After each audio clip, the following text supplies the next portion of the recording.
अनंत टिप्या refresh व्हा.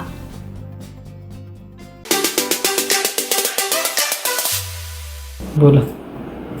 माझं नाव विजय गुणाजी राणे, सावंतवाडी. माझं साईनाथ पुष्पभंडार नावाचं एक फुलांचं दुकान आहे. नगरपालिकेने आमका पर्यायी जागा दिलेली आहे. आम्ही त्या जागेत आनंदाने जाऊक तयार असो, पण आमका एक 15 दिवसाची तरी मुदत मिळायची, नगरपालिकेने देऊची अशी आमची त्यांच्याकडे एक निर्वाणीची इच्छा आहे आमची. 15 दिवसाच्या नंतर आम्ही खाली करून देऊ देत.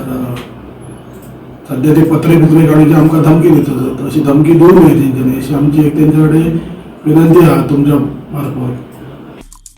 आमचे दिवसभरातले सर्व अपडेट्स, ताज्या घडामोडी आणि थेट लाईव्ह पाहण्यासाठी सबस्क्राईब करा, लाईक करा कोकणचं नंबर 1 महा चॅनल कोकण 7 लाईनचं YouTube चॅनल.